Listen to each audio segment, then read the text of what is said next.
వైశాలిలో మహావన కూటాగారశాల యందు ఉన్నప్పుడు ఒకనాడు భిక్షువులను సంబోధించి, భిక్షువులారా, ఒక్క 15 రోజులు నేను ఏకాంత ధ్యానమందు ఉంటాను. ఎవరో నా చెంతకు రావద్దు. ఆహారం తెచ్చేవాడు మాత్రం తప్పితే నా చెంతకు ఎవరు రావద్దు. వాళ్ళేమో అట్లే అన్నారు. భిక్షువులు తమ తమ శరీరములను అసహించుకుంటూ ఉండేవారు, హింసించుకుంటూ ఉండేవారు. ఆ పట్టణంలో మృగలండికుడనే దోపిడీదారుడు ఒక రాక్షసుని లాంటివాడు అనమాట. తలలో త్రుంచుటకు ఏమాత్రం వెనుకాడేవాడు కాదు. భిక్షువులు వాని దగ్గరికి వెళ్ళి, ఆయుష్మంత, ఈ శరీరం నుండి ఈ విముక్తిని కలిగించు మాకు. ఈ బట్టలు, ఈ ఈ పాత్రలు ఇవన్నీ నీకే వస్తాయి. వాడేమో ఆ కొద్దిపాటి లాభానికి లోభించి వాడిని కత్తితో రోజుకొకరిని తెగ నరికాడు.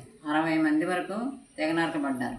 15 రోజుల తర్వాత బుద్ధదేవుడు ఏకాంతం వదిలి ఆనందుని తేరపారి చూసి, భిక్షు సంఘం పలసబడినట్లున్నది ఏంటి అని అడుగుతాడు.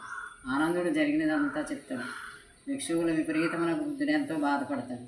భిక్షువులందరినీ సమావేశపరచమంటాడు. భిక్షువులందరినీ సభ అంతా నిశ్శబ్దంగా ఉన్నారు. భిక్షువులందరూ వినండి. భావన చేయబడిన, వృత్తి పొందింపబడిన ప్రాణాయామ సమాధి మహామేఘం వలె అకుశల ధర్మములను రూపుమాపం. సాధవుడను వాడు శ్వాస ప్రశ్వాసలను వదులునప్పుడు సావధానుడై ఏకాంతమును కూర్చుండి ప్రజ్ఞను ఎదుట పెట్టుకుని పరిత్యాగి అయి అన్నిటిని విడిచిపెట్టి అభ్యాసం చేయాలి.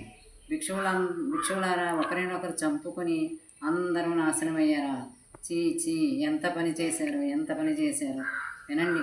ఈ పాపమయమైన బ్రతుకు కంటే, తుచ్చ శరీర సహవాసం కంటే చావటమే మంచిదని ప్రేరేపించేవాడు, చంపువాడు, ఆయుధ ప్రయోగం చేయవాడు భిక్షు సంఘములో నివసించుటకు హక్కు లేదు. భగవంతుడు ఇలా నియమం చేశాడు.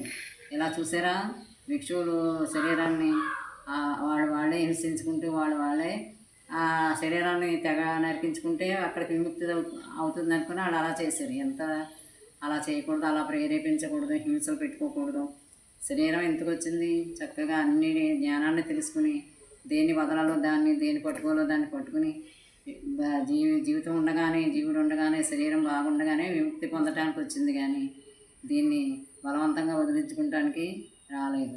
ధర్మాలను తెలుసుకోవాలి. ఆ భిక్షువులు అయ్యిండి కూడా వాళ్ళు ఈ శరీరాన్ని వ్యామోహం పెంచుకుంటలేదు. లేకపోతే ఇలా కఠిన నియమాలు పెట్టుకుని వాళ్ళంతా వాళ్ళు హతమయ్యారు. ఈ బుద్ధుడు ఎంతో బాధపడ్డాడు. ఇలాంటి నియమం చేశాడు అనమాట. అలాంటివి చేయొద్దు. ఆయుధ ప్రయోగం చేసుకోకూడదు. ఇతరులని చావడమే మంచిదని ప్రేరేపణ చేయకూడదు. తుచ్చ శరీర సహవాసం అని ఎలాంటి ఈ బ్రతుకు కంటికి నరికించుకోవడమే మంచిదన్న లక్షణాలే ఉండకూడదని, వారికి ఒక భిక్షు సంఘంలో నివసించడానికి వారికి హక్కు లేదని భగవంతుడు ఒక నియమం చేశాడు. నియమాలతో చక్కగా భిక్షాటనం చేసి, భోజనం చేసి, మనం ఏమి చేయాలో, ఏమి పొందాలో